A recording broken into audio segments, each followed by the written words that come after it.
Now available in paperback and e-readers, Spellbound, A Darker Shade of Black. Get your copy today at your favorite online bookseller.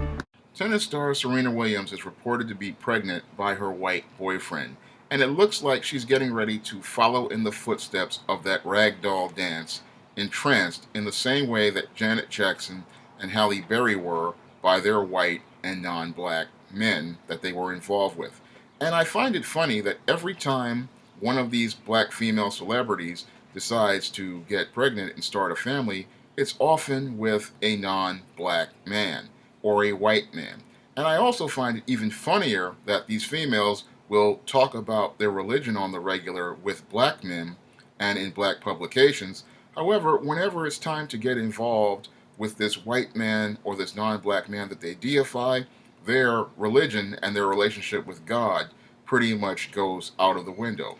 Because I look at cases like your Serena Williams and your Halle Berry, and they pretty much were pretty much good to go with having a child out of wedlock and going outside of their religions, which pretty much said that you weren't supposed to have sex unless you were married. And I also look at Janet Jackson, who pretty much deified this Arab man to the point where she was willing to walk away again from her Jehovah's Witness religion to become a part of his religion.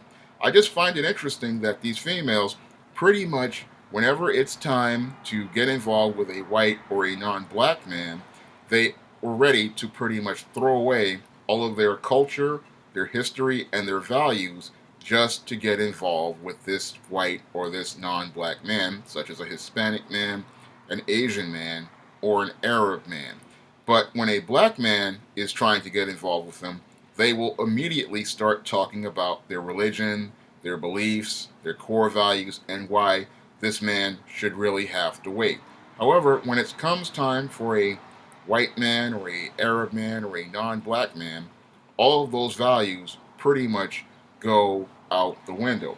And when I look at your Serena Williams, your Halle Berrys, or your Janet Jacksons, I look at what they want from these relationships with these white men.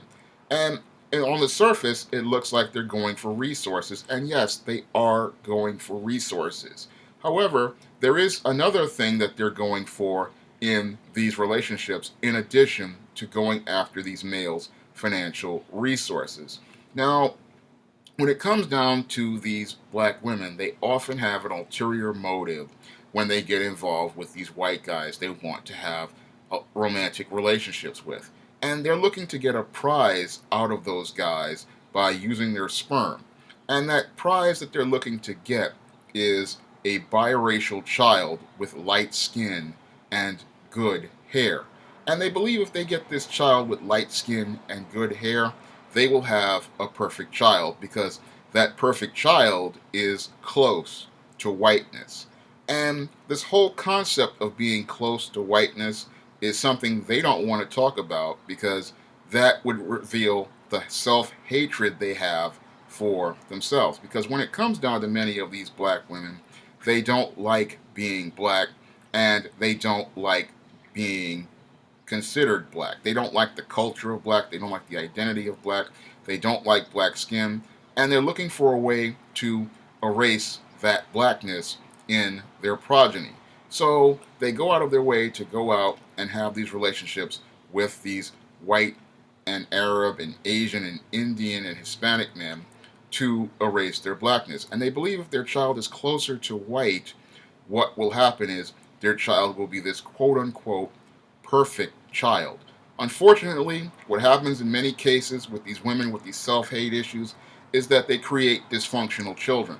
And an example of this can be shown to you in the 1934 cinematic classic Imitation of Life. Now, in the cinematic classic Imitation of Life, you have the maid who pretty much has a daughter named Piola, and the daughter named Piola pretty much wants to be white, aspires to be white, and she pretty much rejects her own mother. And the reason why she pretty much rejects her own mother has to do with the culture her mother has taught her, because when it comes down to her mother had such a hatred for blackness that she pretty much taught her daughter this aspiration to go and achieve white things.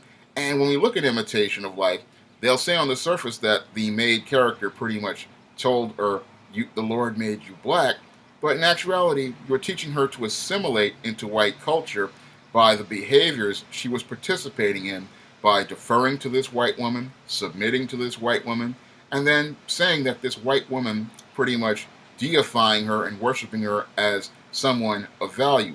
Moreover, these same women do, through their deification of white men, show their biracial daughters and their sons that this white man is superior and this white man is better.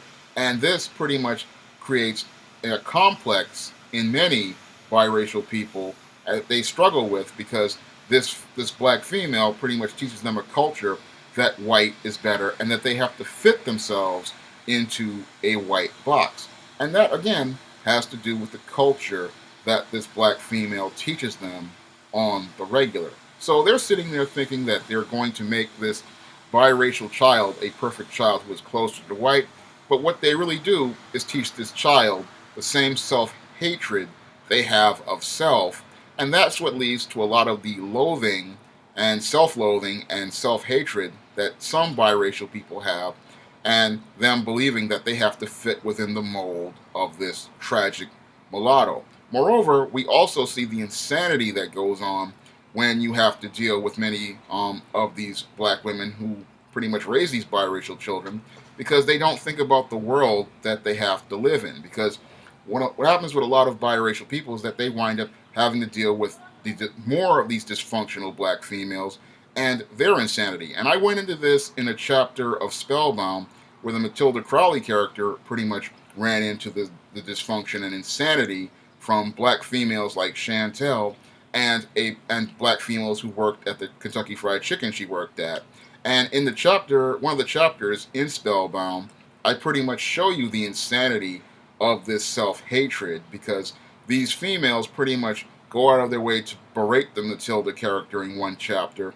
And then, after they finish berating her, and Matilda wins an argument with them, what happens is these females start talking about how they want to have babies with a Puerto Rican man with curly hair and light skin. And what makes that insane is you're going to attack the biracial woman for being biracial, and then you're going to talk about how you want to have a biracial child. And this is something a lot of biracial people run into when you deal with a lot of these black women, because they're completely insane, and their obsession with getting towards whiteness, it knows no bounds, and it makes absolutely no logical sense. And the reason why it makes absolutely no logical sense has to do with the way they hate themselves. They hate themselves to the point where they literally are looking for some way to genetically erase their own blackness. And if they can't erase their blackness, they feel like they have no sense of worth. That's why they go out here and go after these relationships with these white men and these Arab men and these Hispanic men, because they don't want to be black. They don't want their children to be black. They have a hatred of blackness, and they have a hatred for their black identity. For them, getting a biracial child is the ultimate prize and the ultimate goal. They want to erase their blackness because they don't love being black, because they don't love themselves. And because they don't love themselves, they're looking for some way to destroy themselves in the next generation. And they're hoping that over time, they will pretty much erase their blackness to the point where there is no black in their family trees overall. This is how deeply entrenched the self-hatred is inside many of the minds of these African American Negro women. And because it's so deeply entrenched, they pretty much don't even understand it themselves, because this is so deep in their subconscious. It's just not funny. And it shows us how dysfunctional this female is in her thinking, in her ideas, and her values. And what happens with many of these relationships is that once they get that child, they pretty much want to end the relationship because they want to get that child. Unfortunately, the culture they teach that child is what makes them dysfunctional, and oftentimes sends them down the road of the tragic mulatto, unless their fathers come in and try to find a way to help that child understand that they are loved, they have value, and they have worth. And this doesn't happen in all um, interracial relationships, but it happens in the dysfunctional ones because there are interracial relationships with a white father and a black mother, or a black father and a white mother, who pretty much raise their kids with good values and pretty much teach them to love themselves. Unfortunately, whenever you have people like your Serena Williams, your Halle Berrys, and your Janet Jacksons, oftentimes you're dealing with a lot of deep psychological issues that aren't being dealt with. And their reasons for getting involved with these guys is related to their deep seated psychological issues.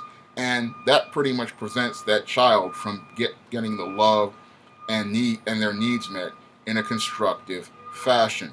Now, when we look at these cases like your Serena Williams, your Halle Berrys, and your Janet Jacksons, it is a clear case of mental dysfunction, but you can't really explain that to people because a lot of people are so spellbound by the idea of fitting black into the white world that they can't see the dysfunction of trying to fit oneself into a box, and how fitting them into that box is what leads to people becoming completely insane. That's all I have to say for this video. You can comment, rate, and subscribe.